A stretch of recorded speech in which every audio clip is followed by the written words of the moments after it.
তোমার দ্বারা যদি একটা মানুষও আল্লাহর দিকে ফিরে আসে, আল্লাহওয়ালা হয়ে যায়, লাল উট কুরবানি করার চেয়ে বেশি নেকির কাজ।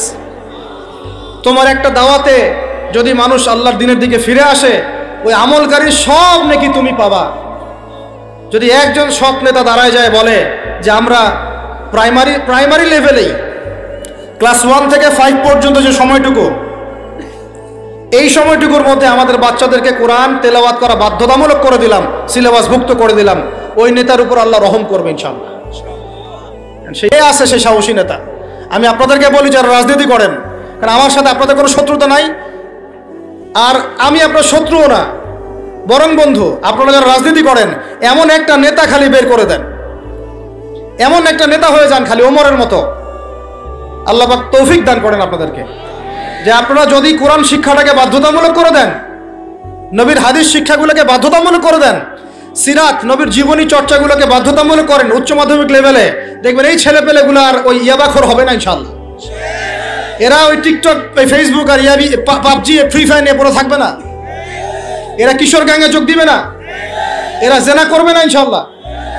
এগুলো আপনি ঠেকাতে পারবেন না তো, জেনা ঠেকাতে পারবেন না এখন আপনি। এরা ফ্রি মিক্সিং এ চলে গেছে, সবার ফোনে ফোনে পর্ন দেখতেছে। ওরা বাচ্চাদেরকে ধরে ধরে রেপ করতেছে। এখন ছেলে মেয়ের আদমশুমারি যদি করতে পারেন, একটা কুমারিত্ব শুমারি করে দেখেন, 18 বছরের কম কত মেয়ের সতীত্ব নাই, 21 বছরের কম কত ছেলে সতীত্ব নাই, আপনি টেস্ট করে দেখতে পারবেন। এই হলো সমাজের অবস্থা। এখন চলতেছে সমকামিতা। আল্লাহর লুতের গজব নেমে আসবে, লুত আলাইহিস সালামের কওমের গজব নেমে আসতে পারে। আল্লাহ হেফাজত করেন আমাদেরকে। সমকামিতা বৈধ করে গিলিয়ে খাওয়ার জন্য ট্রান্সজেন্ডার চালু করতেছে এরা। ছেলে বাইর থেকে ছেলে, মনে মনে মেয়ে, মনটা চায় ছেলের সাথে যৌন সম্পর্ক করতে, নাউজুবিল্লাহ, অথচ বাইর থেকে একটা ছেলে। সমস্যাটা মানসিক না? 3 দিন টানা সকাল বিকাল কারেন্ট শর্ট দেন মাঠের মধ্যে, সব সমস্যা ঠিক হয়ে যাবে ইনশাআল্লাহ। 3 দিন, বাস 3 দিন থেরাপি দেন, ঠিক হয়ে যাবে। এগুলো প্রমোট করতেছে মিডিয়াতে বিভিন্ন নাটক দেখাচ্ছে, এগুলো দিয়ে ফেসবুকে এরকম ক্লিপ দেখানো হচ্ছে, মানুষ লিখতেছে, অধিকার চাচ্ছে। কোন যুগে আসলাম রে ভাই? আমরা কোন যুগে আসলাম? আল্লাহ রাব্বুল আলামিন আমাদের সবাইকে হেদায়েত দান করেন, অন্যায়ের প্রতিবাদ করার তৌফিক দান করেন। আমি আমাদের ঊর্ধ্বতন কর্তৃপক্ষকে বিনয়ের সাথে অনুরোধ করব, এইগুলোর পিছনে যারা এজেন্ডা বাস্তবায়ন করতেছে সবগুলোকে ধরে ভিতরে ঢুকাই দেন একেবারে। 7 দিন রিমান্ডে রাখেন, ঠিক হয়ে যাবে ইনশাআল্লাহ। আপনারা খালি দাড়ি টুপি পাগড়ি জুব্বা দেখলেই সন্ত্রাসী মনে করেন? এরা তো স্পষ্ট সংস্কৃতির সন্ত্রাস, স্পষ্ট শিক্ষা সন্ত্রাস। আমাদের ছেলেপেলেদেরকে ছেলে জেনা করানোর দিকে নিয়ে যাচ্ছে এরা।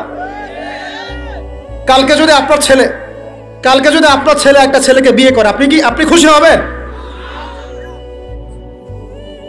আস্তাগফিরুল্লাহ, নাউযুবিল্লাহ। আল্লাহ পাক আমাদেরকে হেফাজত করেন, আল্লাহ পাক আমাদেরকে মাফ করেন।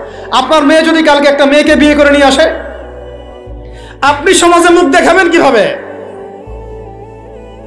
এগুলো এখন যদি না থামাই, তাহলে কখন থামাবেন? ওই যে বললাম, সুদ যখন চালু হয়েছিল আমরা সবাই কিন্তু প্রতিবাদ করি নাই। এখন সবাই সুদখোর হয়ে যাচ্ছে দিন দিন। আমরা যে অনেকে তাহাজ্জুদ পড়ি, পরে কান্নাকাটি করি, আল্লাহ দোয়া কবুল করো, এইটা করো সেইটা করো। দেখেন দোয়ার বেশিরভাগই কবুল হয় না। কেন হবে? অর্থনৈতিক জীবনে তো সুদ খাচ্ছি, আমি ঘুষ খাচ্ছি, দুর্নীতি করতেছি, হারাম খাচ্ছি, পণ্যে ভেজাল দিচ্ছি। আল্লাহ পাক আমাদের সবার রিজিককে হালাল করার তৌফিক দান করেন। আর লম্বা করি না ভাই, অনেক রাত হয়ে যাচ্ছে। যে একটা বলেছিলাম যে আমাদের ডানে বামে সব বেষ্টিত, আপনি কিন্তু কোথাও যেতে পারবেন না, এখানেই বাঁচতে হবে, এখানেই মরতে হবে। অতএব আমি 5টা কথা বলছি, 5টা ডিপার্টমেন্টে এই জাতিটাকে শক্তিশালী করতে হবে। আল্লাহ পাক তৌফিক দান করেন। 1 নাম্বার শিক্ষা। 1 নাম্বার কি ভাই? এমন কোন শিক্ষা? শুধু একমুখী না, 2মুখী শিক্ষার সমন্বয়। কোনটা? কোরআন সুন্নাহও থাকবে, আবার জেনারেল শিক্ষাও থাকবে। আল্লাহ পাক তৌফিক এনায়েত করেন, আমিন। 2 নাম্বার অর্থনীতি। 2 নাম্বার কি? আমাদের অর্থনীতি এত শক্তিশালী করতে হবে যে আমাদেরকে যেন পশ্চিমাদের কাছে কখনো হাত পাততে না হয়। আমাদের কৃষি দিয়ে আমরা চলবো, ইনশাআল্লাহ। আমাদের যাকাত ভিত্তিক অর্থনীতি দিয়ে আমরা চলবো ইনশাআল্লাহ। আমাদের সত্যি এটা সোনার বাংলা, এটা সত্যি সত্যি সোনার বাংলা। আমাদের জমিতে এমন কোনো ফসল নাই ফলে না, তাই না ভাই? কৃষকের কাছে যে ফসলটা ফলে রুট লেভেল থেকে, ওইটা বাজারে আসতে আসতে 10 গুণ দাম বৃদ্ধি হয়ে যায়, সিন্ডিকেট হয় মাঝখানে। এগুলো বন্ধ করলে আমাদের উৎপাদন খেয়ে আমরা শেষ করতে পারবো না। আমাদের যে পরিমাণে ইলিশ মাছ হয় এটা আমরা খেয়ে শেষ করতে পারবো না। আমাদের সমুদ্রে যে পরিমাণ সম্পদ আছে না, এটা উঠাইলে আমাদের জাতির মাথা পিছু আরো বেড়ে যাবে। মাটির তলে গ্যাস আছে, আর যেখানে গ্যাস আছে তার মানে কি জানেন? তার মানে তার নিচে তেল আছে। আজকার কালো তেল পাওয়া যাবে, আর তেল পাওয়া গেলেই দেখবেন আমেরিকা এসে আঁকড়া কাটছে। ওদের কাজই এটা। তখন বলবে যে, তখন যেই সরকারে থাকুক বলবে সরকার ভালো না, ওখানে গণতন্ত্র কায়েম করতে হবে, আমাদেরকে যাইতে হবে। উদ্দেশ্য কিন্তু সরকার না, উদ্দেশ্য কি? তেল। এটাই তেল চোর, সারা বিশ্বের তেল চোরেরা। আর এই তেল নিয়ে নিয়ে নিয়ে নিয়ে কি করেছে জানেন না আপনারা? এগুলো বলতে গেলে অনেক কথা। নিজের দেশের নিচে বাংকার তৈরি করছে, এই বাংকারে কত গ্যালন গ্যালন তেল যে রিজার্ভ করা আছে আপনি জানেন না। বলি নাহলে মানে আপনারা বুঝবেন না। এটা একটা কাগজ, এটা কি? এটা ছাপাইতে কি লাগছে? একটা কাগজ লাগছে, একটা কালি লাগছে, আর একটা ছাপাখানা লাগছে, দ্যাটস অল। ঠিক আছে? আচ্ছা, মনে করেন এটা কাগজ না, এটাকে নাম্বার দিয়েছি 100, একটা 1 চোখ 8 করছি, একটা লোকের ছবি দিয়েছি, এটা হয়ে গেছে এখন ডলার। কি হয়ে গেছে ভাই? ডলার। এই ডলার নিয়ে গিয়ে আমি আরবের শায়েখদেরকে বলেছি যে তেল যদি বিক্রি করতে হয় তাহলে ডলারেই করতে হবে, তেল বিক্রি করতে হলে এই ডলারেই করতে হবে। তো আরবের শায়েখরা বলেছে ঠিক আছে, রাজি। কুল্লু খালাস ইয়া হাবিবি, ওরা বলেছে হ্যাঁ ঠিক আছে, আমরা শুধু তোমাদের কাছেই তেল কিনবো, আর কারো কাছে তেল কিনবো না। শুধু তোমাদের গালফ কান্ট্রির কাছেই তেল কিনবো, আর কারো কাছে তেল কিনবো না। আর তোমরা শুধু ডলারে তেল কিনবা, অন্য কোনো কারেন্সিতে তেল কিনতে পারবা না। টাকা দিলে তেল দিবে না, রুপি দিলে তেল দিবে না, লিরা দিলে তেল দিবে না। যতক্ষণ আপনি এই ডলারটাকে মানে ওই আপনার টাকাটাকে ডলারে কনভার্ট না করছেন ততক্ষণ পর্যন্ত তেল দিবে না। এই যে চুক্তিটা হলো, এই চুক্তিটা হয়েছে বাদশাহ ফয়সালের ইন্তেকালের পরে, সরি বাদশাহ ফয়সালের যুগে। বাদশাহ ফয়সাল, কিং ফয়সাল রাহিমাহুল্লাহ, তার সময় আরব ইসরায়েল যুদ্ধের সময় তিনি তেল বয়কট করেছিলেন। তো এই চুক্তিটার নাম হচ্ছে পেট্রো ডলার মনিটরি সিস্টেম। কি বললাম বলেন? Petro dollar monetary system. এখন বলেন, ওলামায়ে কেরাম তো অনেকে আছেন এখানে, বলেন তো এই চুক্তিটা জায়েজ না না জায়েজ? এক সময় কেনা বেচা হতো সোনা দিয়ে, কি দিয়ে? গোল্ড কয়েন দিয়ে, রূপার কয়েন দিয়ে। ওইটা দিয়ে নবী সাল্লাল্লাহু আলাইহি ওয়াসাল্লাম কেনা বেচা করতেন। ওইটার মান কিন্তু কখনো কমে যাবে না, যাবে? কখনো কমবে না। আসহাবুল কাহফ 309 বছর পর ঘুম থেকে উঠছে, ওই 309 বছর আগে পকেটে যে মুদ্রা ছিল ওইটা বের করে দিয়ে বলতেছে বাজারে গিয়ে খাবার নিয়ে আসো। বুঝেন নাই? আর আপনি আপনার এই যে 1000 টাকাকে পকেটে রেখে 309 বছর ঘুমান, ঘুম থেকে উঠে এটা বের করে দিয়ে বলেন খাবার নিয়ে আসো। ওই সময় 309 বছর আগে ওই 1000 টাকা দিয়ে যদি 1 কেজি গরুর মাংস পাওয়া যাইতো, 309 বছর পর বের করে দেখবেন ওই 1000 টাকা দিয়ে আপনি ডিম পাইতে পারেন, একটা বড় ধর একটা কি ডিম বা মুরগি পাইতে পারেন। এটাকে ইনফ্লেশন বলি আমরা। কি বলি? ইনফ্লেশন। তো যাই হোক, ওইদিকে যাচ্ছি না। এখন এটা বুঝেন, এই যে ডলারটা আমি ছাপাইছি, আমার কোনো খরচ আছে? এই ডলারটা ওকে দিলাম, দিয়ে আমি তেল নিলাম। তেল মানে হচ্ছে এই বিশ্বের সোনা। তেল মানে কি? এই বিশ্বে এখন সোনা ফাংশন করে না মার্কেটে, তেলই হচ্ছে সোনার জায়গা দখল করছে। তো এখন এই ডলার দিতে আমার কোনো খরচ নাই, ডলারটা ওকে দিলাম, ওর কাছ থেকে তেল নিলাম, নিয়ে তেলটা আমি আমার দেশের বাংকারে রিজার্ভ করলাম। আমার কোনো লস আছে? আমার কোনো লস আছে? নাই। এখন এই ডলারটা যেহেতু রুলিং কারেন্সি, এটাকে ইকোনমিক্সের ভাষায় বলে হার্ড কারেন্সি, মানে শক্ত টাকা। কি বলে এটাকে? শক্ত টাকা। আর আমাদেরগুলো সফট, নরম। মানে হার্ড কারেন্সির মাধ্যমে বা এর আদলে সফট কারেন্সির মান নির্ধারিত হয়। বুঝতে পারতেছে কি? তো এখন যেহেতু ডলার হার্ড কারেন্সি, তো এখন ডলার না পাইলে আমাদের রেমিটেন্স বাড়বে না। এখন আরবরা ডলার নিয়ে জমানো শুরু করলো, আর মাশাআল্লাহ উঁচু উঁচু বিল্ডিং নির্মাণ করা শুরু করলো, আর ওই যে অরিজিনাল যেটা সম্পত্তি তেল ওটা দেওয়া শুরু করলো। আর এই হলো আয়ের উৎস। এই এই চুক্তির কারণে এই পশ্চিমারা এই তেলগুলো রিজার্ভ করে ফেলেছে, পেট্রো ডলার মনিটরি সিস্টেম। আমি বলতে চাচ্ছিলাম অর্থনীতি এত সমৃদ্ধ করতে হবে যাতে করে আমরা ওদের কাছে হাত পাততে না হয়। এই জন্য আমার দেশের মধ্যে প্রচুর সম্পদ আছে, গ্যাস আছে, তেল আছে, আমাদের এখানে কিন্তু চুনাপাথর আছে, আমাদের এখানে সামুদ্রিক প্রচুর সম্পদ আছে, এবং ওইটা যদি ভালো করে থিসিস করা হয় দেখবেন ওখান থেকে আর অনেক কিছু বের হবে ইনশাআল্লাহ। হ্যাঁ, মাশাআল্লাহ, ভেরি গুড। এটা বলতে চাচ্ছিলাম আমি, আমাদের সমুদ্রে ইউরেনিয়াম পাওয়া গিয়েছে। কেমিস্ট্রিতে কারা পড়েছেন? কেমিস্ট্রিতে কেউ পড়েন না এখানে? ইউরেনিয়ামের নাম শোনেন নাই? সবচেয়ে সেরা মূল্যবান ধাতুগুলোর একটা। এগুলো যদি সুষ্ঠুভাবে তোলা হয় আর যদি দুর্নীতি না থাকে, সরকারের সুষ্ঠু ব্যবস্থাপনা থাকে, সরকারের যেই থাক না কেন, বাংলাদেশ সমৃদ্ধ হবে ইনশাআল্লাহ। এরপর আবার কৃষি আছে, আমাদের জমি মানে সোনা, যা ফলাবেন তাই ফলবে এখানে, যা ফলাবেন। সৌদি খেজুর পর্যন্ত চাষ হচ্ছে এখন এখানে। চিন্তা করা যায়। মাছ, আমাদের বলে না মাছে ভাতে বাঙালি, এই মাছ খেয়ে আমরা শেষ করতে পারতাম না। আমরা তো আমাদের শত্রু নিজেরাই। মাছকে আপনি ফরমালিন দিয়ে নষ্ট করছেন, খাদ্যে আপনি ভেজাল দিয়েছেন, বাজারে আপনি সিন্ডিকেট করে দাম বাড়াইছেন। আমাদের গার্মেন্টস শিল্প, যে পোশাকগুলো আমরা নির্মাণ করি, এগুলো আমাদের পরে শেষ করতে পারতাম না আমরা। এগুলো এখন বেশিরভাগই বাইরে যাচ্ছে, তো অনেক প্রবলেম। এই জিনিসটা এক কথায় উত্তর হচ্ছে, যদি আমরা অর্থনীতি সমৃদ্ধ করতে না পারি, আগামী বিশ্বকে আমরা চ্যালেঞ্জ করতে পারবো না। উপরে যে বা যারাই থাকেন তাদের সাথে আমাদের কোনো দ্বন্দ্ব নাই। আমাদের একটা আহ্বান, উদাত্ত আহ্বান, করজোর অনুরোধ, শিক্ষার সাথে সাথে অর্থনীতি সমৃদ্ধ করার চেষ্টা করতে হবে। এর পথে বাধা কি তাহলে? এর পথে বাধা হচ্ছে দুর্নীতি। বাধা কি বলেন? এই একটা অভিশাপ জাতির উপর থেকে না সরাতে পারলে এই সোনার বাংলা আমরা করতে পারবো না ভাই। 50 বছর থেকে আমরা পারতেছি, কিন্তু প্রয়োজনের তুলনায় এটা যথেষ্ট না। আমাদের টপ টু বটম সবাই দুর্নীতির সাথে কম বেশি সম্পৃক্ত হয়ে যাচ্ছে। আল্লাহ পাক আমাদের সবাইকে হেফাজত করেন। এগুলো অন্যের সম্পদ আত্মসাৎ করলে পরে আল্লাহ ইবাদত কবুল করবেন না। আল্লাহ পাক আমাদের সবাইকে সৎ হওয়ার তৌফিক দান করেন, সততা বজায় রাখার তৌফিক দান করেন। আর 3টা জাস্ট পয়েন্ট বলে শেষ করে দিব। 3 নম্বর পয়েন্ট হচ্ছে, আমাদের যুব সমাজকে নিয়ে সত্যিকার অর্থেই একটা কর্মমুখী পরিকল্পনা প্রণয়ন করতে হবে। আমাদের অন্যতম একটা সমস্যা হচ্ছে বেকারত্ব। সমাজের যুবকরা দেখেন না, যে জেনারেশনটা যুদ্ধ করেছিল আমাদের বাংলাদেশের মাটিতে, এই জেনারেশনটা কি তারা পারবে? ওদের কি সেই ফিটনেস আছে? ওদের সেই কি প্রশিক্ষণ আছে? ওদের কি সেই খাদ্যাভ্যাস আছে? ওদের কি সেই চেতনা আছে? আমি তো নিজে ইংলিশ মিডিয়ামে পড়েছি। আমাদের ব্যাকগ্রাউন্ডে এমন অনেক স্টুডেন্ট ছিল যারা ভাষা দিবস, শহীদ দিবস নাম ওটা কবে সেটা বলতে পারে না, 7ই মার্চ কি হয়েছে তারা জানে না, 16 ডিসেম্বর কি দিবস ওরা জানে না।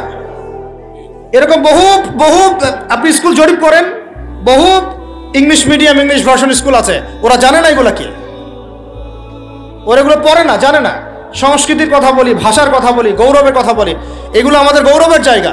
কিন্তু আপনি দেখেন প্রত্যেক মোড়ে মোড়ে হিন্দি গান বাজতেছে, বাংলা গান কয়জন শুনতেছে? নজরুল নাই, হারাই গেল। নজরুলকে হারাই ফেললাম, জসিমউদ্দিনের কবিতা হারাই গেল, ডক্টর শহীদুল্লাহর কথাগুলো আস্তে আস্তে হারাই যাচ্ছে। আহমদ সফা নাই। আমরা ওইসব জায়গায় কাদেরকে বসাচ্ছি? আমি কাউকে আঘাত করতে যাচ্ছি না, আমরা ওইসব জায়গায় কাদেরকে বসাচ্ছি দেখেন। একটা সময় ব্রিটিশ বিরোধী বিদ্রোহের সময় আমাদের বাপ দাদারা হিন্দিতে, উর্দুতে পর্যন্ত কবিতা লিখে প্রতিবাদ করেছিলেন। আপনারা অনেকেই জানেন এগুলো, যারা পড়াশোনা করেন তারা তখন বলতেন, একটা ডায়লগ ছিল যে কি জানি, सरफरोशी की तमन्ना अब हमारे दिल में है, देखना है जोर कितना बाजुए कातिल में है। মনে নেই আপনাদের অনেকের? মানে স্বাধীনতার তামান্না আমাদের মনের মধ্যে আছে, খালি দেখার বাকি যে কাতেল বা জালেমের বাহুতে কত শক্তি আছে। কি কবিতা ছিল ওই সময়কার। তো আমরা এগুলো হারাই ফেলতেছি। আমাদের ইয়াং জেনারেশনকে যেমন করে কোরআন সুন্নাহ শিক্ষিত করতে হবে, দেশ, জাতি, ঐতিহ্য, সংস্কৃতিটাও বলিয়ান করতে হবে। একই সাথে ওদের বেকারত্ব দূর করার জন্য কর্মমুখী পরিকল্পনা গ্রহণ করতে হবে। এদেরকে কাজে লাগান। বেকার বসে আছে, অলস, সারাদিন মাথার মধ্যে দুনিয়া শয়তানি, সারাদিন মোবাইল, লুডো খেলে, পাবজি, ফ্রি ফায়ার, কাজ নাই কোন কাজ। আল্লাহ পাক আমাদেরকে এই ফিতনাগুলো থেকে হেফাজত করেন, আমিন। আর এই জায়গায় আমাদের এই স্বজন প্রীতি এগুলো ত্যাগ করতে হবে। প্রতিভা যার তাকে মূল্যায়ন করতে হবে। যদি আমার প্রতিভা থাকে আমাকে চাকরি দিতে হবে, ওই ভাইয়ের প্রতিভা থাকে তাকে চাকরি দিতে হবে। ওই ভাইয়ের প্রতিভা আছে, সে রিটার্নে ফার্স্ট হয়েছে, ভাই ভালো করেছে, ওকে অগ্রাধিকার দিতে হবে। কেন আমি দল করে বলেই আমার চাকরিটা হবে? কেন আমার মামা অমুক, খালা অমুক, খালু অমুক বলেই চাকরিটা হবে? কেন হবে? এই অন্যায় যদি চলতে থাকে আল্লাহর গজব নেমে আসবে। আর বিশ্বাস করেন, এই যে ট্রান্সজেন্ডার এগুলো কথা বলছেন না, এগুলো আল্লাহরই গজব। কার গজব? এগুলো আল্লাহর পক্ষ থেকে গজব আকারে আসতেছে। 4 নাম্বার, 3টা বলেছি ভাই। একটা হচ্ছে শিক্ষা, আমরা শক্তিশালী হব কোথায়? শিক্ষা ইনশাআল্লাহ। 2 নাম্বার অর্থনীতিতে, 3 নাম্বার কর্মসংস্থান। 4 নাম্বার হচ্ছে আমাদের এই জাতির একটা বড় অংশ, প্রায় 50% হচ্ছে মেয়েরা, মহিলারা। তাদেরকে কাজে লাগাতে হবে অবশ্যই। আমরা মহিলাদেরকে অনেক ক্ষেত্রে দিনই ক্ষেত্রেও পিছায় ফেলছি। আপনারা আসছেন, বসছেন, আওয়াজ শুনলেন, কয়জন মহিলা এই সুযোগটা পায়? কয়টা বাসায় মহিলাদের? কারণ প্রথম কিছু কথা বললে মানুষ গালি দেয়। যেমন 5 বছর আগে ইলেকট্রনিক মানি নিয়ে কথা বলেছিলাম, পেপার মানি নিয়ে কথা বলেছিলাম, মানুষ খুব গালি দিয়েছে। তো এখন তারাই বলছে আসলে উনি ঠিকই বলেছেন। সাদাকাতুল ফিতর দিয়েছেন না আপনারা? সাদাকাতুল ফিতর, কেউ চাল দিয়েছেন, কেউ কিশমিশ দিয়েছেন, কেউ খেজুর দিয়েছেন না, আবার কেউ টাকা দিয়েছেন, এই তো, তাই না? এটা নিয়ে একটা দ্বন্দ্ব দেখলাম অনলাইনে, যে আসলে কোনটা দিবে। কিছু মানুষ এইটা বুঝতে পারছে যে হ্যাঁ, এটা নবীজি খাদ্যদ্রব্য দিয়েছেন, আমাকেও তাই দেওয়া উচিত, আমি একদম বিশুদ্ধ সুন্নতের উপর আমল করবো, এটা বুঝতে পারছে। কিন্তু নবী সাল্লাল্লাহু আলাইহি ওয়াসাল্লাম যে দিনার আর দিরহাম কারেন্সি হিসেবে ইউজ করেছেন, ওটা বুঝতে পারছেন। কথা বুঝতে পারছেন কিনা? ওই জায়গায় ধরতে পারছেন না। এখন ওইটা কিন্তু অর্থনৈতিক সুন্নত। ওটা কি সুন্নত? ওটা কিন্তু অর্থনৈতিক সুন্নত। কারণ ওর মধ্য দিয়ে মুদ্রা এবং অর্থের মান কমে যায় না, বরং একটা জায়গায় স্থিতিশীল থাকে। কিন্তু আমাদের এই বিশ্ব যে কারেন্সিগুলো দিয়েছে, এগুলোতে মুদ্রার মান সীমাবদ্ধ থাকে না, কমে যায় কিনা? 10 লাখ টাকা এখন রেখে দেন আপনার সিন্ধুকের মধ্যে, 5 বছর পর কি 10 লাখ টাকার মান 10 লাখ টাকা থাকবে? কিন্তু 10 লাখ টাকার গোল্ড আপনার কাছে আছে মনে করেন, 10 বছর পর এর মান বাড়বে না কমবে? এই জন্য আল্লাহ পাক কারেন্সি দিয়েছেন দিনার এবং দিরহাম, যেটা পৃথিবী থেকে উঠে গেছে। এখন পৃথিবী থেকে মনে করেন অনেক কিছু উঠে গেছে। ইসলামিক খেলাফত ছিল এক সময়, শব্দটা কি জানেন? এটা কি? আল্লাহ পাকের জমিনে আল্লাহর শাসন, এটা হলো খেলাফত। আল্লাহ পাকের জমিনে কার শাসন? নাকি আল্লাহর জমিনে চলবে শয়তানের শাসন? কোনটা? জমিন আল্লাহর, মানুষ আল্লাহর সৃষ্টি, সমাজ আল্লাহর সৃষ্টি, শাসন চলবে আল্লাহ, সিম্পল। আল্লাহ পাকের জমিনে আল্লাহর শাসন মানে খেলাফা। আর সারা বিশ্বের কোথাও আপনি ইসলামী খেলাফা পাচ্ছেন না। তাই বলে কি খেলাফার কনসেপ্ট উঠে গেছে? ইনশাআল্লাহ তাআলা ঈসা ইবনে মারইয়াম যখন আসবেন, আল মাহদি যখন আসবেন, আবার সারা বিশ্বে এই খেলাফত রিস্টোর করা হবে। তাহলে এটা হলো পলিটিক্যাল সুন্নাহ। এটা কি সুন্নাহ বলেন? এটা পলিটিক্যাল সুন্নাহ। দিনার দিরহামের কথা বললাম, এটা ইকোনমিক সুন্নাহ। তো এই সুন্নাহগুলো ঠিকই বোঝেন। হাত বাঁধতে হবে কোথায়, পায়ে পা লাগবে কি লাগবে না, রফুল এদান করতে হবে কি হবে না, চাল দিয়ে দিব নাকি কিসমিস দিব না টাকা দিব, এগুলো সুন্নাত তো মাশাআল্লাহ খুব ভালোই বোঝেন। কিন্তু পলিটিক্যাল, ইকোনমিক, সোশ্যাল সুন্নাতগুলো বুঝবেন না। এগুলো কি ইসলামের অংশ না? ইসলামের বাইরে এগুলো? তো আমি আশা করি আমাদের যুব সমাজ কোরআনকে বুকে আগলে ধরবে ইনশাআল্লাহ। পারবেন তো ভাই? আজকে যদি সারা ওয়াজের সব কথাও ভুলে যান, এই কথাটা মনে রাখেন যে আমরা কোরআনহীন জীবন যাপন করবো না ইনশাআল্লাহ। প্রত্যেকদিন কমপক্ষে 1 পারা করে হলেও কোরআন তেলাওয়াত করবো ইনশাআল্লাহ। অর্থ বুঝি চাই নাই বুঝি তেলাওয়াত করবো ইনশাআল্লাহ। তেলাওয়াত করতে করতে করতে কোরআনের প্রতি একটা মহব্বত সৃষ্টি হবে। যখন মহব্বত সৃষ্টি হবে তখন ইনশাআল্লাহ আপনি অর্থ বোঝার দিকেও মনোযোগ দিবেন ইনশাআল্লাহ। অর্থ বুঝতে বেশি কিছু লাগে না, আরবি ভাষাটা জানলেই হয়, আরবি ব্যাকরণটা জানলেই হয়। আমরা একসাথে 5টা ভাষা শেখার মতো মেন্টাল ক্যাপাবিলিটি রাখি, এটা সায়েন্স বলে। একটা ছোট বাচ্চা একসাথে 5টা ভাষা শেখার মতো মানসিক দক্ষতা রাখে।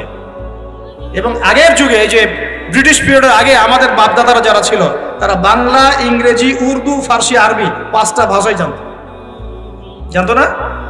আমাদের দাদা পরদাদাদের জেনারেশন, মানে আমি আমার জেনারেশনের কথাই বলি, তারা এসেছিল বাগদাদ থেকে এই বাংলাদেশের দিন প্রচার করতে। আমি এতটুকু শুনেছি, আমি এর বেশি কিছু জানি না। আমি আমার বাবা দাদাদের কাছে শুনেছি তারা এসেছে বাগদাদ থেকে এই ভারতীয় উপমহাদেশে দিন প্রচার করতে। তারা 5টা ল্যাঙ্গুয়েজ জানত, বাংলা, ইংরেজি, উর্দু, ফার্সি এবং একটা কি আরবি। তো আমরা যদি এতগুলো ভাষা জানার মতো দক্ষতা রাখতে পারি, কোরআনের ভাষা আরবি শিখতে পারবো না ভাই? কারা কারা বিসিএস কোচিং করছেন হাত তোলেন দেখি। আপনি করছেন বিসিএস কোচিং? বোঝে নাই মনে হয়, এমনি হাত তুলছে আর কি। আচ্ছা, বিসিএস কোচিং কারা কারা করছেন হাত তোলেন দেখি। কেউ করছেন না? এই তো এক ভাই আছে, 2 ভাই আছে। মাস্টার্সে কারা কারা পড়ছেন হাত তোলেন দেখি। তো মাশাআল্লাহ। আইএলটিএস করেছেন কারা কারা? আইএলটিএস করেছেন কারা কারা ইংরেজিতে? আচ্ছা, কম্পিউটারের উপর কোর্স করেছেন কারা? 3 মাস 4 মাস? মাশাআল্লাহ। যুব উন্নয়ন প্রশিক্ষণ নিয়েছেন কারা কারা? এই যে কোর্সগুলো আপনি করেছেন 6 মাস, 1 বছর, 2 বছর, এগুলোর জন্য আপনি মেহনত করেন নাই? কথা বলেন। সকালবেলা ভোরবেলা উঠেছেন ঘুম থেকে, খেয়ে না খেয়ে পড়তে বসেছেন, আবার ইউনিভার্সিটি গিয়েছেন, আবার ক্লাস করেছেন, আবার দুপুরে খেয়ে না খেয়ে পড়তে বসেছেন, রাত্রেবেলা দেরি করে ঘুমিয়েছেন, এগুলো করেন নাই? এখন আল্লাহ পাকের নাজিল করা কিতাব আল কোরআন, এইটা শেখার জন্য 1টা বছর আরবি শিখতে পারবেন না ভাই? কথা বলেন। আরে নিয়াত তো করেন। আল্লাহ পাকের রহমত এত বেশি, আল্লাহ পাকের রহমত এত বেশি, বান্দা যখন কোনো ভালো কাজে নিয়াত করে সাথে সাথে নেকি লিখে দেওয়া হয়। জোরে বলেন সুবহানাল্লাহ। যুবকদের ঘরে সাউন্ড নাই কেন? এখন তো কনসার্ট হলে চিল্লাচিল্লি করতে দেখি। হ্যাঁ, কনসার্ট মানে তো মাদকতা। দেখো না, এখন নিজে মাদক খেয়ে স্টেজে উঠবে আর বলবে মাদক বিরোধী কনসার্ট।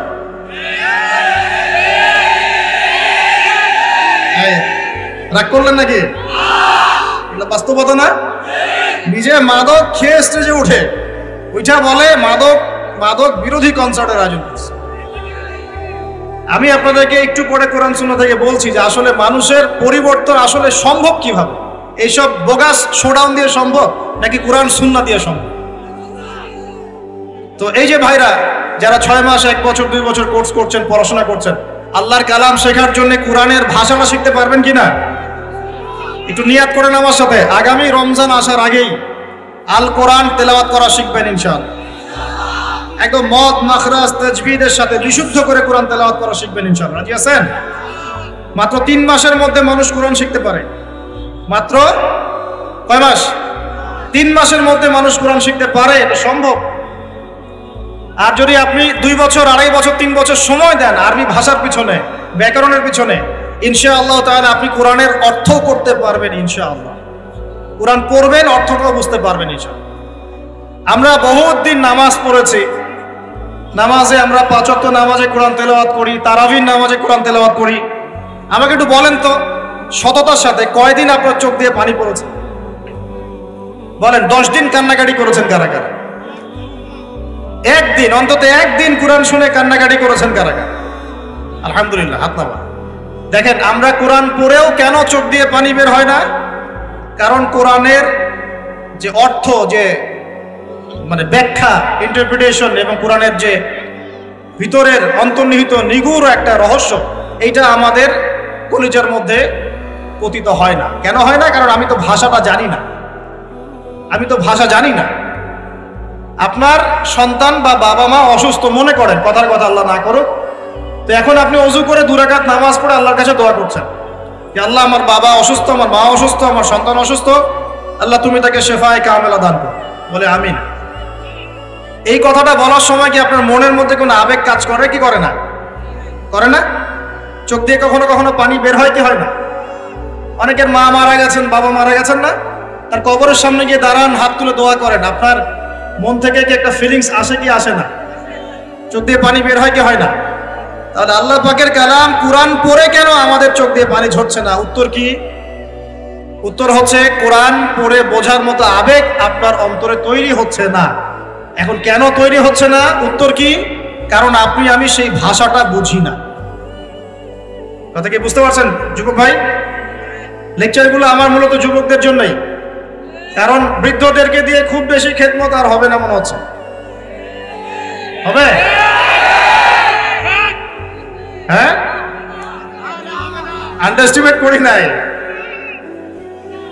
সমাজ পরিবর্তন হয়েছে প্রত্যেক যুগে যুগে যুবকদের হাতে। কাদের হাতে? আর বয়স্ক যারা থাকেন তারা যদি বুদ্ধিমান হন যুবকদেরকে সঠিক পথে পরিচালিত করেন। আর এখন দেখা যাচ্ছে যৌবনে যে যত বেশি শয়তান ছিল বার্ধক্যে আরো বড় শয়তান হচ্ছে দিন। যৌবনকালে যে যত বড় যে লেভেলের শয়তান ছিল বার্ধক্যে আরো বড় লেভেলের শয়তান হচ্ছে। একদম মনে করেন যে বয়স হয়ে গেছে 50-60, তারপরে দুনিয়ার মোহ নেশা যাচ্ছে না। আরো কিভাবে 10টা ফ্ল্যাট, একটা ফ্ল্যাট আছে আরো কিভাবে আরো একটা হবে, হ্যাঁ 10 বিঘা জমি আছে আরো কেমনে 5 বিঘা হবে, এই ব্যবসার এই অবস্থা আরো কেমনে বেশি হয়। সারাদিন দুনিয়া দুনিয়া দুনিয়া নিয়ে। দুনিয়াদার ব্যক্তিদের হাতে কি সমাজ ইসলামিক বিপ্লব হয়? দুনিয়াদার মানুষদের হাত দিয়ে কি ইসলামের বিপ্লব হয়েছে? নাকি আল্লাহ এবং তার রসুলের প্রেমে বা ইশকে পাগল এই মানুষদেরকে দিয়ে দিনের খেদমত হয়? কোনটা বলেন তো? যারা আল্লাহ এবং তার রসুল এবং তার দিনকে মহব্বত করে এই মানুষদেরকে দিয়ে দিনের খেদমত হয় না? যুবকদের সামনে ভবিষ্যৎ পড়ে আছে এবং এই বাংলার ভবিষ্যৎও তাদের হাতেই আছে। এই বাংলাদেশের ভবিষ্যৎ কাদের হাতে? ইয়াংদের হাতেই। যে যেখানে থাকো না কেন, প্রশাসনে হোক, রাজনীতির মধ্যে হোক, অর্থনীতির মধ্যে হোক, মেডিকেল সেক্টরে হোক, ইঞ্জিনিয়ারিং সেক্টরে হোক, বেসরকারি চাকরি হোক, হ্যাঁ আলেম ওলামায়ে কেরামদের সেক্টরে হোক, মসজিদে হোক, মিম্বরে হোক, যুবকরা যে যেখানেই যাবেন ইনশাআল্লাহ আল্লাহ এবং তার রাসূলের বিধান মেনে চলবেন ইনশাআল্লাহ। এই কাজটা যদি করতে পারেন সত্যিকার অর্থেই দেখবেন বাংলার মাটিতে দিন কায়েম হয়ে যাবে ইনশাআল্লাহ। এখন আসি মূল কথায়। এতক্ষণ যে কথাগুলো বললাম ওই মোবাইল ফোন থেকে শুরু করে আপনাদের হাতে ধরিয়ে দিলাম, এখন থেকে আর আল কোরআন। স্মার্টফোনের সময় কম, কোরআনের সময় বেশি। রাজি আছে কিনা? স্মার্টফোনের সময় কম, কোরআনের সময় বেশি। রাজি আছেন কিনা? আল্লাহ তৌফিক দান করুন। এবার আসেন আজকের আলোচনার সংক্ষিপ্ত করে দিব। আলোচনা বৃষ্টি যে কোনো সময় বৃষ্টি হতে পারে। আল্লাহ পাক আমাদেরকে আলোচনাটা সুন্দরভাবে শেষ করার তৌফিক দান করুন। আমি আজকে আপনাদেরকে 10টা পয়েন্ট বলবো। কয়টা পয়েন্ট ভাই? টাইটেলটা এভাবে দিবেন, সমাজ পরিবর্তনের জন্য তাজকিয়া বা আত্মশুদ্ধির গুরুত্ব। কথা বলেন আমার সাথে। সমাজ পরিবর্তনের জন্য তাজকিয়া বা আত্মশুদ্ধির গুরুত্ব। সমাজ পরিবর্তন হোক আপনি চান কিনা? নাকি যে অবস্থায় আছে এই অবস্থায় আপনি সন্তুষ্ট? সমাজের মধ্যে সুদ আছে, আপনি সন্তুষ্ট? সমাজে মেয়েরা বেপর্দায় চলাফেরা করছে, আপনি কি সন্তুষ্ট? সমাজে বহু মানুষ আছে বেনামাজি ঘুরে বেড়ায়, আপনি কি সন্তুষ্ট? সমাজে বহু যুবক ছেলে পেলে মাদকদ্রব্য সেবন করে, আপনি কি সন্তুষ্ট? সমাজে বহু মেয়ের ইজ্জতহানি হচ্ছে, ইফটিজিং হচ্ছে, ধর্ষণ হচ্ছে, আপনি কি সন্তুষ্ট? সমাজে অনেক মানুষ দুর্নীতি করছে, আপনি কি সন্তুষ্ট? সবচেয়ে বড় কথা, সমাজে আল্লাহ এবং তার রাসূলের যে ঐশী বিধান এটা প্রতিষ্ঠিত নাই, এতে কি আপনি সন্তুষ্ট? এখন আপনি কি চান যে এই সমাজটা আলোকিত হোক, কোরআন এবং সুন্নাহর আলো সমাজে ছড়িয়ে পড়ুক? এটা কি আপনি চান? এটা আমাদের প্রথম প্রশ্ন, আমরা চাই কিনা? আমরা কি চাই? আচ্ছা, তাহলে আল্লাহ রাব্বুল আলামিন কোরআন এবং সুন্নাহর মধ্যে কিছু দিক নির্দেশনা দিয়েছেন। আমি এই পুরো জিনিসটা থেকে 10টা মৌলিক পয়েন্ট আপনার সাথে শেয়ার করব।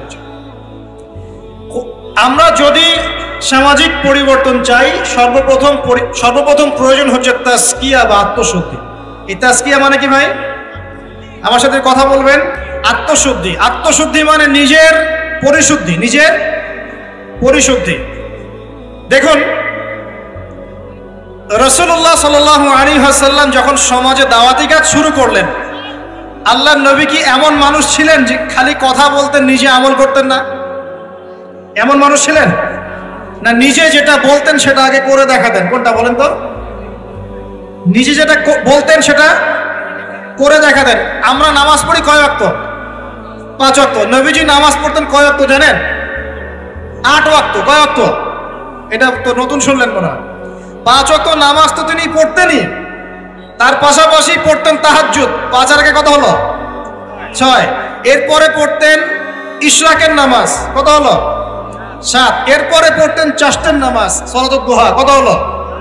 যে মানুষটার আগের কোনো গোনা নাই, পরেও কোনো গোনা নাই, যে মানুষ তালিম হয়। কয়টা দেশে মহিলা মাদ্রাসার সংখ্যা আসলেই কত? মহিলা আলেমা খুঁজে পাচ্ছি না, আমরা মাদ্রাসা প্রতিষ্ঠা করতে গেলে আলেমা খুঁজে পাচ্ছি না, যে মুফতি বা ইফতা ফারেক বা দাওরা হাদিস পাশ করা আলেমা খুঁজে খুঁজে বের করতে হচ্ছে। অনেকে দেখা যাচ্ছে, আমি নিজেদের কথাই বলছি, ইফতা দিয়েছেন, দাওরা ফারেক করেছেন আমার পরিবারের এবং বংশের অনেকেই, তার আগেই বিয়ে সংসার হয়ে গেছে, এখন সংসার নিয়ে ব্যস্ত। তাহলে এখন মেয়েদের মধ্যে খেদমত কে করবে? আমি আপনি কি মেয়েদের মধ্যে এইভাবে ওয়াজ করতে পারবো? ওদেরকে সামনে নিয়ে বসতে পারবো? ওদের সমস্যাগুলিকে আমরা সলভ করতে পারবো? তাহলে আপনার বোনকে দায়িত্বটা পালন করতে হবে, আপনার মেয়েকে বা আপনার স্ত্রীকে। তো সেক্ষেত্রে তো আমরা সেরকম স্ত্রী, সেই মেয়ে, সেই জেনারেশন তৈরি করতে পারছি না। অনেক আলেমের স্ত্রী পর্যন্ত দুনিয়াদার হয়ে গেছে, এখন সোনা দানা গয়না গাটি ভ্রু প্লাক ফ্যাশন এগুলো করতেছে। হ্যাঁ, তো এগুলো থেকে আমাদেরকে বের হয়ে আমাদের স্ত্রীদেরকেও খাদিজা আয়েশা রাদিয়াল্লাহু আনহুমা তাদের মতো করে দ্বীনের পথে সহযাত্রী বানাতে হবে। আল্লাহ পাক তৌফিক দান করেন। আল্লাহ পাক আমাদের এই পুরো মা বোনদেরকে হেদায়েত করেন, তাদেরকে খাস পর্দায় থাকার তৌফিক দান করেন ইনশাআল্লাহ। আমাদের এই যুবকরাই সোনার বাংলা করবে ইনশাআল্লাহ, ইনশাআল্লাহ তাআলা। হ্যাঁ দিচ্ছি। আর শেষ কথা, লাস্ট পয়েন্টটা শেষ করে দেই। লাস্ট পয়েন্টটা হচ্ছে ভাই, যে কোরআনে আল্লাহ রাব্বুল আলামিন এই বিশ্ব রাজনীতি ডিল করার জন্য অনেকগুলো হেদায়েত দিয়েছেন। আমি আলোচনার মাঝখানে কিছু এনেছি, যেমন সূরা মাইদার আয়াতগুলো, ইহুদি খ্রিস্টানদের সাথে আমাদের চলাফেরা কেমন হবে, মুশরিকদের সাথে আমাদের চলাফেরা কেমন হবে, আমাদের বাণিজ্য কেমন হবে, আমরা কাকে বন্ধুরূপে গ্রহণ করতে পারবো, কাকে পারবো না, এইগুলো ফলো না করতে পারলে একটা জাতি সমৃদ্ধ হতে পারবে না। তখন আমরা কিন্তু সবাই মিলে এইভাবে প্রতিবাদ করি নাই। আজকে যখন তারা একটা জিনিসকে প্রতিষ্ঠা করার চেষ্টা করতেছে ওদের স্বার্থে, ইসলামের বিপক্ষে, এখন আমাদের অনেকে টনক নড়তেছে যে আরে এ কি হচ্ছে, আমাদের মুসলমানদের বাচ্চারা এগুলো কি শিখতেছে। সমস্যা হচ্ছে আমরা সমস্যা আসলে শুরুতে বোঝার মতো ওই নূর বাসিরা হিকমা আমাদের এখনো পয়দা হয়নি। তখন শেষে গিয়ে একদম কুলে, কি বলে ওটাকে, মাঝপথে গিয়ে যখন দড়িয়ে যখন নৌকা ডোবা শুরু করে, তখন আমাদের হুঁশ ফিরে আরে কি হচ্ছে। তো আল্লাহ পাক আমাদেরকে বিজয় দিবেন, এটা প্রতিশ্রুতি দিয়েছেন। যে একটা নিয়ে কথা বলতে গেলে ভিতরে চলে গেছে, আমার সমস্যা এটাই, আলোচনা করতে গেলে একটু বেশি ভিতরে চলে যাই, পরে আর বেরোতে পারি না। আপনারা কি আলোচনা বুঝতে পারতেছেন? আল্লাহ পাক আমাদেরকে প্রতিশ্রুতি দিয়েছেন যে তোমরা দুশ্চিন্তাগ্রস্ত হয়েও না, তোমরা টেনশন করো না, ভয় পেও না, হীনবল হয়েও না, আনতুমুল আ'লাউনা, তোমরাই বিজয়ী হবে এই দুনিয়াতে এবং আখিরাতে, তোমরাই বিজয়ী হবে ইন কুনতুম মুমিনিন, যদি প্রকৃতপক্ষে মুমিন হয়ে থাকো। আমাকে বলেন, যারা আজান শুনেও নামাজে যায় না, এরা কি মুমিন? বলেন। আপনি মনে করছেন আমি জুমার নামাজ তো পড়ি, ঈদের নামাজ তো পড়ি। এমনও হতভাগা মানুষ আছে পৃথিবীতে যাদের নামাজ প্রথমবার তারা নামাজ পড়ে জানাজার নামাজ, আছে না ভাই? আল্লাহ পাক আমাদের সবাইকে 5 ওয়াক্ত নামাজি হওয়ার তৌফিক দান করেন, এবং কাজা নামাজ অনেকের আছে, আল্লাহ পাক সেগুলো আদায় করার তৌফিক দান করেন। আপনারা যখন হজ উমরা সফরে যাবেন, বেশি বেশি সেখানে নামাজ পড়বেন, কারণ ওখানে 1 রাকাত নামাজ হারাম শরীফে পড়লে 1 লক্ষ রাকাতের নেকি হয়, আর মদিনা মুনাওয়ারায় পড়লে, মানে হারামে পড়লে 1000 নেকি হয়। আর এই দুইটা আমরা খুব ভালো জানি, মিম্বরে আলোচনা হয় খুব, মাশাআল্লাহ, তাই না? তো নসিহত হচ্ছে ওখানে গিয়ে আমরা বেশি বেশি নামাজ পড়বো, নফল নামাজ, ঠিক আছে? কাজা নামাজগুলো হিসেব করে আদায় করার চেষ্টা করবো ইনশাআল্লাহ। তবে হাদিসে আরেকটা জায়গা আছে, ওইটা আমরা ভুলে গেছি। আরো একটা মসজিদ আমাদের আছে ভাই, যেখানে 2 রাকাত নামাজ পড়লে জীবনের সব গুনাহ মাফ হয়ে যায়। ওইটা আমাদের পাঠ্যপুস্তকে নাই, আমাদের চেতনায় নাই, আলোচনায় নাই, মিম্বরে নাই, খুতবায় নাই। সেই মসজিদ কোথায়? ওই মসজিদ কি আমাদের না ইহুদিদের? কি মনে হয় আপনাদের? ওই আল-আকসা কি আমাদের না ওদের? ওইখানে 2 রাকাত নামাজ পড়লে, সফর করে 2 রাকাত নামাজ পড়লে জীবনের সব গুনাহ মাফ হয়ে যাবে। ওইখানে আমরা এখন ঢুকতে পারি না। কারো কোনো ফিকির আছে? ইয়াংদেরকে বলতেছি ভাই, লেকচারগুলো আমাদের বেশিরভাগই ইয়াংদের জন্য। যে এই যে সেলফি, এই শোডাউন, একজন বক্তাকে আপনি দেখতে চান, ইসলামী সেলিব্রিটিজম, এগুলো যে চালু করেছি আমরা, এইগুলো দিয়ে দিন আল্লাহর জমিনে কায়েম হবে না। এগুলো ভালোবাসা মহব্বতের নিদর্শন না। সত্যি সত্যি যদি আমাদেরকে আপনারা মহব্বত করে থাকেন, এমনভাবে নিজেকে গড়েন যাতে বাইতুল মুকাদ্দাস জয় করতে পারেন। ওই দিন বুঝবো যে আপনারা আমাদেরকে মহব্বত করেন, আমাদের কথা শুনেন, মানেন, বুঝেন। এমন একটা জামা আমাদেরকে করতে হবে যার একজন নেতা থাকবে, একটা নেতা, একদম সামি'না ওয়া আতা'না, শুনলাম মানলাম এমন নেতা। এত ইখতিলাফ, এত বিভক্তি চলবে না। মানে বিভক্তি ইখতিলাফ থাকতে পারে মাসলা মাসাইলের ব্যাপারে, ফিকহি ব্যাপারে, কিন্তু এই এত দলীয় বিভক্তি থাকা যাবে না। এক টেবিলে আলেমদেরকে বসতেই হবে। আলেমরা যদি এক টেবিলে না বসে ঐক্যের দৃষ্টান্ত স্থাপন না করতে পারে, জনগণ ঐক্যবদ্ধ হতে পারবে না। বাংলাদেশের সবচেয়ে বেশি দরকার এখন ওলামায়ে কেরামের ঐক্য। আমরা যারা ছোটরা আছি, আমাদের মূল কাজ এখন এইটাই, আমরা এটাই ফিকির করি কিভাবে আলেমদেরকে একটা জায়গায় বসানো যায়। আলেমরা যদি ঐক্যবদ্ধ হতে পারেন, জনগণ একদিকে ফোকাস করে চলতে পারবে ইনশাআল্লাহ। এবং তাদের মধ্যে যদি একজন আমির নিযুক্ত করা হয় এবং তার কথা যদি আমরা সূরাভিত্তিক মেনে চলি, ইনশাআল্লাহ বাংলাদেশ কেন পুরা বিশ্বে দিন কায়েম করা সম্ভব। আমরা এই দিক থেকে আমরা মোটামুটি 20-30 বছর পিছায় আছি এখন, বুঝতে পারছেন না আমার কথা? এই দিক থেকে দেখেন, আল্লাহ নবী সাল্লাল্লাহু আলাইহি ওয়াসাল্লাম মক্কাতেও সাহাবীদের মধ্যে কখনো বিভক্তি হতে দেন নাই। একজন নেতা, তার আন্ডারে সব সাহাবীরা বায়াত করে আছেন হাতে হাত রেখে, ব্যাস যা বলবেন তাই। ডানে যাইতে বলে ডাইনে, বামে যাইতে বলে বামে। মার খাচ্ছেন, যদি নবীজি বলেন হিজরত করে চলে যাও, হিজরত করে চলে গেল আবিসিনিয়ায়, তাই না? আর যদি নবীজি বলেন সবর করো, সাবরান আলা ইয়াসির ফাইন্নামা ওয়াইদাকুমুল জান্নাহ, সবর করো তোমাদের জন্য জান্নাত, সবর করতেছেন, মার খাচ্ছেন, তাও কোনো কথা বলতেছেন না। এইরকম সামি'না ওয়া আতা'নার জেনারেশন না থাকলে দিন কায়েম হয় না, যেটা আমাদের বিগত 50 বছর আমরা করতে পারি নাই। এটাই সত্য কথা। এটা করার জন্য সবার আগে আমাদের মনের হিংসা দূর করতে হবে। কি দূর করতে হবে? মনের হিংসা দূর করতে হবে, মনের অহংকার দূর করতে হবে, নিজেকে ছোট মনে করা শিখতে হবে। আমি ছোট মানুষ, বড়রা যে দায়িত্ব দিবেন সেটা পালন করব। আলেম ওলামার সহবতে থাকবো, তাদের পরামর্শ চলবো, আমাকে যেভাবে গাইড করেন সেভাবে চলবো, যখন যে দায়িত্ব আসবে সেটা পালন করব।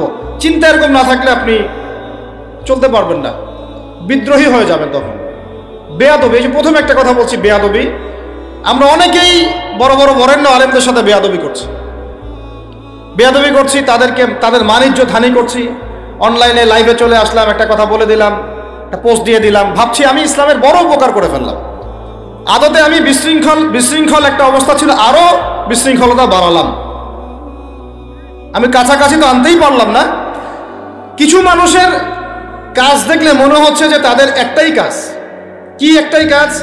অনলাইনে একটা একটা করে আলেম, একটা একটা করে বক্তা, একটা একটা করে দায়ীর নাম ধরে ধরে সমালোচনা করা। এটা করে আপনি দিনের কি উপকারটা করতেছেন? এই কাজগুলো করে আপনি দিনের কোন জায়গায় খেদমতটা করতেছেন বলেন? এতে করে মানুষের দিন সম্পর্কে, সেই আলেম সম্পর্কে, সেই বক্তা সম্পর্কে, সেই ওস্তাদ সম্পর্কে, সেই ইসলামী দল সম্পর্কে কি ভালো ধারণা সৃষ্টি হচ্ছে না খারাপ? আমরা যদি প্রশ্ন করি যে আপনি নিজের চেহারাটা একটু আয়নায় দেখেন না, আপনার ভিতরে কি কোনো দোষ নাই? আপনি কি এই উম্মার নেতৃত্ব দেওয়ার যোগ্যতা অর্জন করেছেন? কতগুলো কিতাব পড়েছেন? কি ডিগ্রি অর্জন করেছেন? কতটুকু সার্টিফিকেট অর্জন করেছেন? কতটুকু তাজকিয়া অর্জন করেছেন? কতটুকু আপনি নূর অর্জন করতে পারলেন? কতটুকু বাসিরা আছে আপনার? কয়টা মসজিদ করেছেন? কয়টা মাদ্রাসা করেছেন? কয়টা ইসলামিক সংগঠন করলেন? কয়টা কিতাব লিখলেন? কয়টা লেকচার দিলেন? আপনি নিজে কি করলেন দিনের জন্য? এই চিন্তাটা করা দরকার নাই যে আমি নিজে কি করলাম দিনের জন্য, ও কি করলো, ওর কি খেদমত, ওর কি দোষ, ওর কি ত্রুটি, এইগুলোর চর্চায় আমরা ব্যস্ত হয়ে আছি এখন। এই একটা কারণে আমাদের ওলামায়ে কেরামদের মধ্যে ঐক্য হচ্ছে না দুর্ভাগ্যজনকভাবে। কারণ আমরা একটা শ্রেণী আলেমদের ইজ্জত ধোয়ার পিছনে লেগে গেছি। একজন আলেম না এটা ভুল করছে, ভাই আলেম মানুষ তো, কেন বেয়াদবি করতে হবে আপনাকে? কেন আপনাকে একটা সেশন করতে হবে? কেন একটা এটা করতে হবে, সেইটা করতে হবে?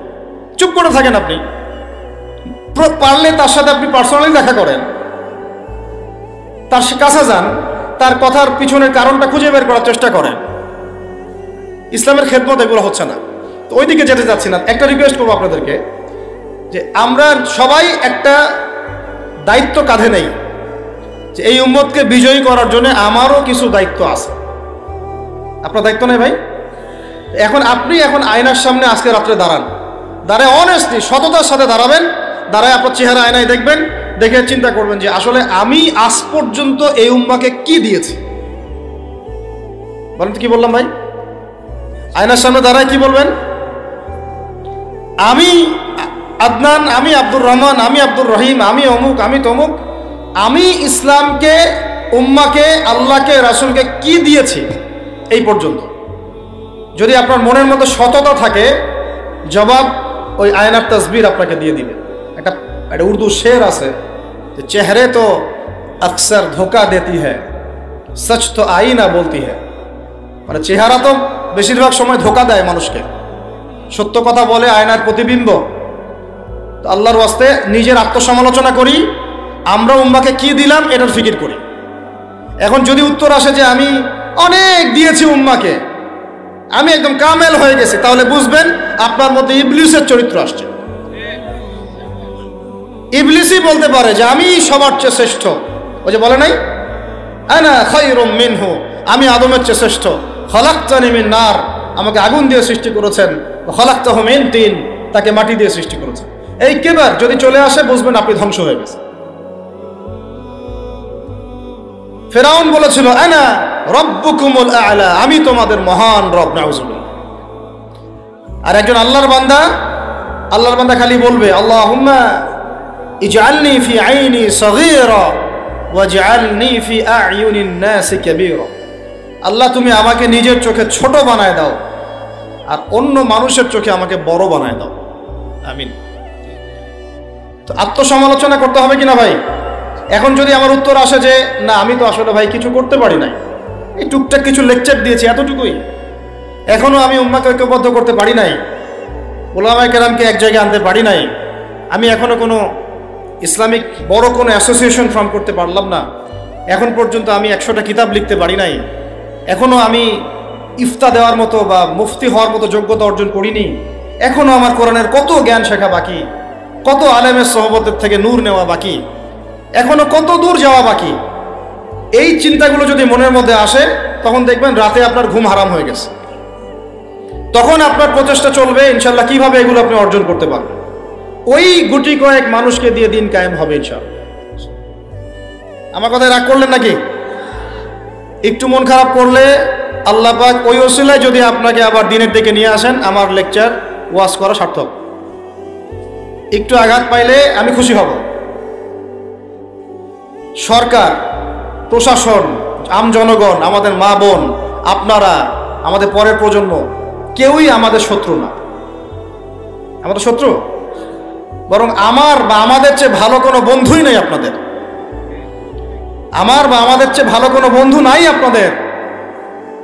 যারা আছে এদের ব্যাপারে একটা স্টেটমেন্ট বলে দিই আমি, যে তুঝ জैसा दोस्त हो तो दुश्मन की कोई जरूरत नहीं। ওইরকম বন্ধু যদি থাকে তাহলে দুশ্মনের কোনো দরকার হবে না। এই বিশ্বে যারা পশ্চিমাদেরকে বন্ধু বানাইছে ওদের কোনো দুশ্মনের দরকার নাই। একদম খোলামেলা বললেন, ইসরায়েলের সাথে যারা আতাত করেছে ওদের দুশ্মনের দরকার নাই। পশ্চিমা আমেরিকাদের সাথে যারা বন্ধুত্ব করে চলছে এদের দুশ্মনের কোনো দরকার নাই। দেখে নিন, এদের চরিত্র হচ্ছে এরা একটা মুখ নিয়ে আপনার সামনে আসবে, ওদের একটা স্বার্থ পিছনে থাকবে, ওই স্বার্থ উদ্ধার করার জন্য বন্ধুর বেশে আপনার সামনে আসবে। এরপর স্বার্থ উদ্ধার করা শেষ, আপনার গর্দান নামাই দিবে। তারপরে বিশ্বাস করতেছেন না? আমরা ওদেরকে চিনি, কারণ আমরা আল্লাহর কিতাব পড়ি রে ভাই। আল্লাহ পাক এই কিতাবের সূরা মাঈদার 51 নম্বর আয়াতে বলেছেন, ইয়া আইয়ুহাল্লাযীনা আমানু, হে মুমিনগণ, লা তাত্তাখিযুল ইয়াহুদা ওয়ান নাসারা আউলিয়া, তোমরা এই ইহুদিদেরকে আর নাসারা খ্রিস্টানদেরকে বন্ধুরূপে গ্রহণ করো না। কে বলেছেন ভাই? আমার কিছু বলার আছে এখানে? কোন ইহুদি কোন খ্রিস্টানকে? আল্লাহ পাকে সবার কথা বলছেন? উত্তর না, ওদের মধ্যেও কিছু কিছু ভালো মানুষ আছে, সত্য এটা। কিছু কিছু ভালো মানুষ আছে। কারা তাহলে? কাদেরকে নিষেধ করলেন আল্লাহ পাক? আল্লাহ পাক বলছেন বা'দুহুম আউলিয়াউ বা'দ, ওদের মধ্যে কিছু আছে যারা একে অপরের বন্ধু। একে অপরের, বলেন তো ইসরায়েল আর আমেরিকা কি একে অপরের বন্ধু না বন্ধু না? এদেরকে বন্ধুরূপে গ্রহণ করতে আল্লাহ নিষেধ করেছেন। এই আয়াতটা এখন ওই মধ্যপ্রাচ্যের এই হাবিবিদেরকে কে বুঝাবে? কে বুঝাবে? এই জর্ডানের রাজাকে কে বুঝাবে? আমাদের সৌদের কিংকে কে বুঝাবে? লেবাননকে কে বুঝাবে? এই যে গলফ কান্ট্রিদেরকে কে বুঝাবে যে আল্লাহ পাক বলেছেন ইহুদি এবং খ্রিস্টানদের মধ্যে যারা একটা পবিত্র, যার আমল নামায় কোনো গুনাহই নাই, যে মানুষটাকে আল্লাহ বাছাই করেছেন সমাজ পরিবর্তনের জন্য, মানুষকে দিন শেখানোর জন্য, পথ ভোলা মানুষগুলোকে জান্নাতের পথে আনার জন্য, সেই মানুষ নিজে অন্যকে বলছেন 5 ওয়াক্ত নামাজ পড়ো, নিজে পড়ছেন 8 ওয়াক্ত। তার মানে এখান থেকে আপনাকে বোঝাতে চাইলাম, সমাজ পরিবর্তন করতে হলে যারা এই কাজ করতে চাবেন তাদের নিজেকে আগে পরিশুদ্ধ হতে হবে, অন্যের চাইতে বেশি আল্লাহওয়ালা হতে হবে। আল্লাহ পাক তৌফিক দান করুন। তাজকিয়া মানে হলো আত্মশুদ্ধি। আত্মশুদ্ধি সম্পর্কে আল্লাহ পাক বলেন বিসমিল্লাহির রহমানির রহিম, আল্লাহ বলেন কদ আফলাহা মান যাক্কাহা, যে ব্যক্তি আত্মশুদ্ধি অর্জন করেছে সে সফল হয়ে গেছে। বলেন সুবহানাল্লাহ। যে ব্যক্তি আত্মশুদ্ধি অর্জন করতে পেরেছে সে সফল হয়ে গেছে। ওয়াকাদ খাবা মান দাসাহা, আর যে ব্যক্তি আত্মশুদ্ধি অর্জন করতে পারে নাই সে ব্যক্তি ধ্বংস হয়ে গেল। বলি নাউজুবিল্লাহ। আত্মশুদ্ধি মানে আত্মার পরিশুদ্ধি। এখানে একটু বোঝেন আমার সাথে, আমরা নামাজ পড়ি, ফিজিক্যাল ভূমিকা এখানে আছে কিনা? নামাজে ফিজিক্যাল ভূমিকা আছে কিনা? এই যে নামাজে বাহ্যিক শারীরিক কিছু কার্যকলাপ আছে কিনা? কিন্তু এই নামাজটাই যদি আমি মনের মধ্যে রিয়া নিয়ে পড়ি, নামাজ কবুল হবে কিনা? কথা বলেন। আচ্ছা, তার মানে নামাজ পড়ার সাথে সাথে অন্তরের পরিশুদ্ধিও দরকার আছে। আপনি এখন যাকাত দিচ্ছেন, নামাজ পড়ছেন, সওম রাখছেন, সব কি শারীরিক ইবাদত না? শারীরিক আর্থিক ইবাদত না? হজ করছেন, উমরা করছেন, সব শারীরিক ফিজিক্যাল ইবাদত।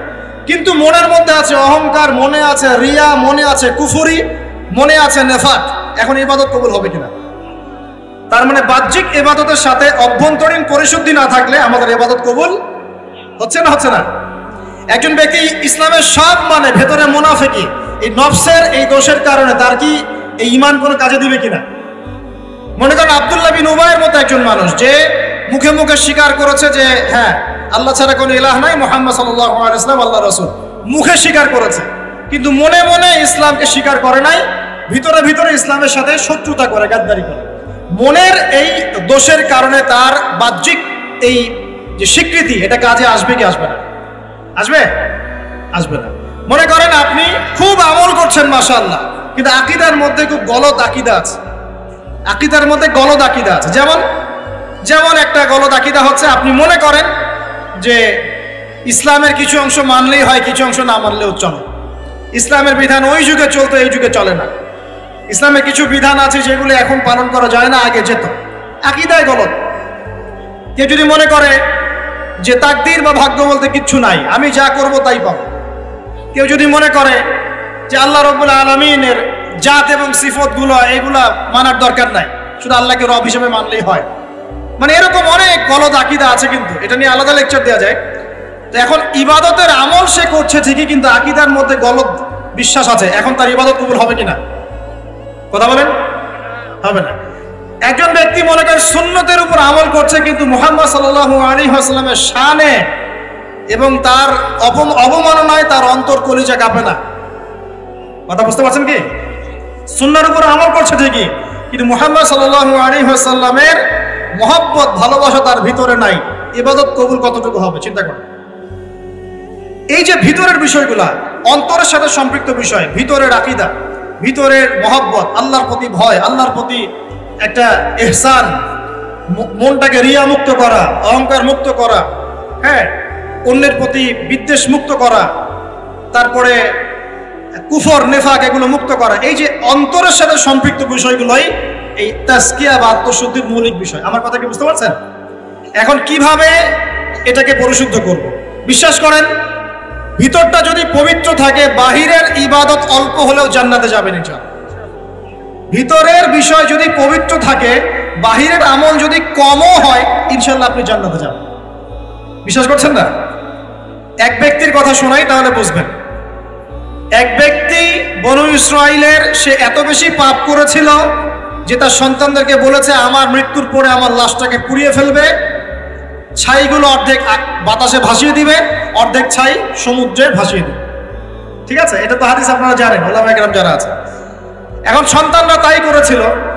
আল্লাহ পাক তাকে আবার জীবিত করে বলেছেন যে কেন এই কাজ করেছিল। সে বলেছে মিন খাশিয়াতিকা ইয়া রাব্বি, আল্লাহ তোমার ভয়ে কাজ করেছি। ওয়া আনতা আ'লামু মিন্নি, আপনি আমার চেয়ে ভালো জানেন যে আমি আপনার ভয়ে করেছি না অন্য কোনো কারণে করেছি। তো আল্লাহ পাকের ভয়ে সে এমন একটা কাজ করেছে যে কাজটা কিন্তু মনে হচ্ছে কুফরি, কারণ সে মনে করছে আল্লাহ তাকে আবার পুনরুত্থিত করতে পারবে না।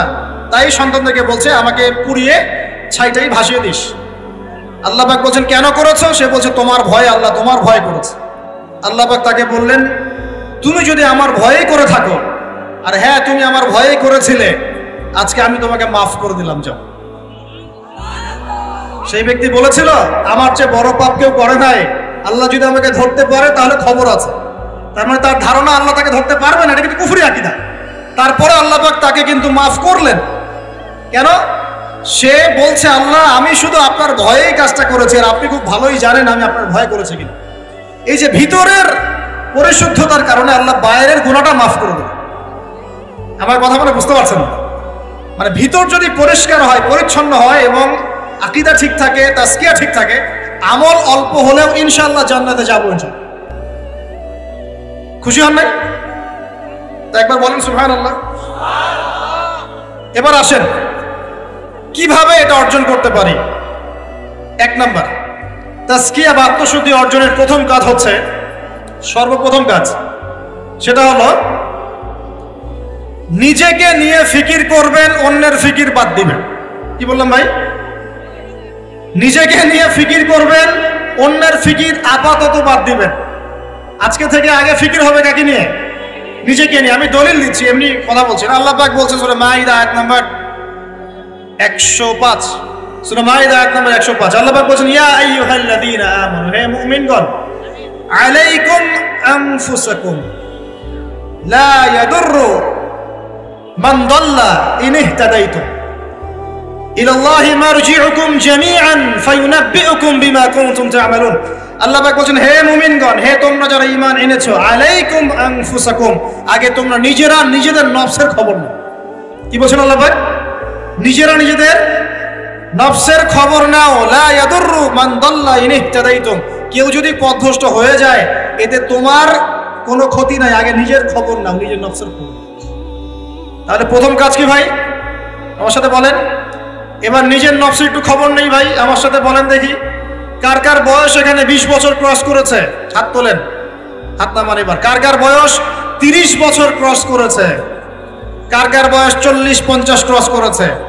আচ্ছা এবার হাত নামান। এবার আজকে বাসায় গিয়ে ঠান্ডা মাথায় আমার এই কথাটা শুনবেন। জাতান ভাই ঢাকা থেকে 6 ঘন্টা জার্নি করে আসছিল, আইসা আমার এই কথাটা বইলা গেছে। কি বলছে? এই যে 30 বছর, 20 বছর, 40-50 বছর আপনার জীবন থেকে চলে গেছে, একটু চোখ বন্ধ করে আজকে বাসায় গিয়ে আপনি চিন্তা করবেন নিজের নফসের খবর কিভাবে নেবেন সেটা বলছে। চিন্তা করবেন যে এই 40 বছরে, 30 বছরে আপনি 30 দিন জামাতের সাথে নামাজ পড়েছেন কিনা। মন খারাপ করলেন? আত্মশুদ্ধি এবং আত্মসমালোচনা এভাবেই করতে হয়। চিন্তা করবেন 30টা রোজা যে আমার জীবনে চলে গেল, আমি সব বছর প্রত্যেকটা রোজা রেখেছিলাম কি না। চিন্তা করবেন এই 30 বছরে আপনি, বেশি না ভাই, 30টা সূরা পড়েছেন কিনা, 30 দিন কোরআন নিয়ে বসেছেন কিনা, 30টা আয়াত আপনি মুখস্থ করেছেন কিনা। 30টা আয়াত, মাত্র 30টা আয়াত, যেমন আলহামদুলিল্লাহি রাব্বিল আলামিন, আর রহমানির রহিম, মালিকি ইয়াউমিদ্দিন, এভাবে 30টা আয়াত আপনি মুখস্থ করেছেন কিনা, মাত্র 30টা। চিন্তা করবেন ঠান্ডা মাথায় 30টা হাদিস নবীজির পড়েছিলেন কিনা সারা, 30 দিন দান সৎকা করেছেন কিনা, মানুষকে সৎ কাজে আদেশ করেছেন কিনা, একটু আল্লাহর রাস্তায় সময় দিয়েছিলেন কিনা, মানুষকে অসৎ কাজে বাধা দিয়েছিলেন কিনা, দিন প্রচারের জন্য কিছু একটা করেছিলেন কিনা, একটা বই লিখেছিলেন কিনা, একটা লেকচার দিয়েছিলেন কিনা, মিম্বরে দাঁড়িয়ে একটা খুতবা দিয়েছিলেন কিনা, একটা হালাকায় বসে মানুষকে কিছু ভালো নসিহত করেছিলেন কিনা, মিসকিনকে খাইয়েছিলেন কিনা, এতিমখানায় 30টা টাকা দান করেছিলেন কিনা, মসজিদ মাদ্রাসায় দ্বীনের খেদমতের জন্য কিছু করেছিলেন কিনা, এই ফিকিরটা ভাই করা যাবে কি বাসায় গিয়ে? আমি জানি হয়তোবা, আল্লাহ না করুক, কিন্তু হয়তোবা বেশিরভাগ মানুষের উত্তর আসবে কি হ্যাঁ না না। এখন আমাকে বলেন সমাজ পরিবর্তন হবে কিভাবে বলেন? এই মানুষগুলোকে দিয়ে, এই অবস্থার এই মানুষগুলোকে দিয়ে? আপনার তাই মনে হয়? দেখেন ভাই, একটা কথা আমি আপনাকে বলে যাই, যে আমরা জীবন পেয়েছি একটা, কথা ভাই, এরপর কোনো চান্স আসবে না। কথা সত্য না? আমি বলুন। এবং আমরা থাকতে চাই জান্নাতে। কোথায়? আমরা কোথায় যেতে চাই ভাই? এবার একটু আমার সাথে বলেন দেখি, সত্যি কি আপনার মনে হয়, সত্যি কি আমার আপনার মনে হয় যেভাবে জীবন যাপন করছি আমরা, এতে আমরা জান্নাতে যাব? অনেস্টলি কি আপনি বুকে হাত দিয়ে বলেন তো, আপনার কি সত্যি মনে হয় এই জীবন যাপনের মধ্য দিয়ে আমরা সত্যি জান্নাতে যেতে পারবো? ছেলে পেলে কিশোর গ্যাংয়ে যোগ দিচ্ছে, ছেলে পেলে টিকটক প্রজন্ম হয়ে গেছে, ছেলে পেলে মেয়েদের পিছনে আড্ডাবাজি করে টাঙ্কি মেরে বেড়ায়, ছেলে পেলে মেয়েদের সাথে ওপেন জেনা করছে, মেয়েরাও জেনা করছে। কিছু কিছু বদ মেয়ের স্বভাব এমন, সে চাচ্ছে যেন তার সাথে জেনা করা হোক। চুল খুলে নগ্ন হয়ে রাস্তাঘাটে ঘুরে বেড়াচ্ছে। বাড়ির মেয়েরা পর্দা করছে না, মা পর্দা করছে না, বোন পর্দা করছে না, স্ত্রী পর্দা করছে না। দিব্যি বাসায় সুদের টাকা ঢুকছে, হারামের টাকা ঢুকছে, দুর্নীতির টাকা ঢুকছে, ঘুষের টাকা ঢুকছে। সত্যি মনে হয় যে এইভাবে আমল করে আমরা জান্নাতে যেতে পারবো? অথচ আল্লাহ সৃষ্টি করেছেন আমাদেরকে তার ইবাদত করার জন্য। এই দুনিয়ার জীবনে সংক্ষিপ্ত হায়াত দিয়েছেন, মৌতের পর হয় জান্নাত, তাহলে জান্নাত, আর কোনো বিকল্প অপশন নাই। তাহলে ভাই আত্মশুদ্ধির দরকার নাই? তাহলে আজকে বাসায় গিয়ে এই ফিকিরটা করা যাবে? আমিও করবো ইনশাল্লাহ, আপনিও করেন, আমি নিজেও করবো ইনশাল্লাহ, আপনিও করবেন, যে এই 30-40 বছর আমরা করলামটা কি? পারা যাবে ইনশাল্লাহ ভাই? এই চিন্তা যদি আপনার রাতের ঘুমটা আজকে হারাম করে ফেলায়, কালকে থেকে ইনশাল্লাহ এই ছেলেগুলোকে দিয়ে সমাজ সংস্কার হবে, ইসলাম প্রতিষ্ঠা হবে ইনশাআল্লাহ। কি যুবক ভাইরা, হবে না ইনশাআল্লাহ? আল্লাহ পাক কবুল করুন, বলি আমিন। 1 নাম্বার, নিজের চরকায় তেল দেওয়া। অন্যের কথা পরে, কে কি করে, নামাজ পড়ে কিনা, কে কি বলে লেকচারে, কার কি সমালোচনা করা যায়, সব বাদ। আগে নিজের চিন্তা করবো। আলাইকুম আনফুসাকুম, নিজের নফসের খবর নাও, বাস।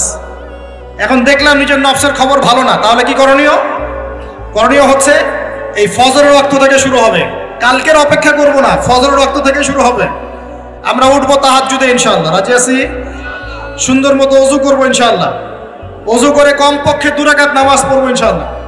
পরে আল্লাহর কাছে চোখের পানি ছেড়ে দিব, দিয়ে বলবো, আল্লাহ সারা জীবন যা করেছে আল্লাহ তুমি মাফ করে দাও। কি আমিন বলেন? আরে আজীব এলাকায় আসলাম রে ভাই, আপনাদের কোনো জাজবা নাই নাকি, চেতনা নাই নাকি? আমিন বলেন, আল্লাহ মাফ করে দেখ।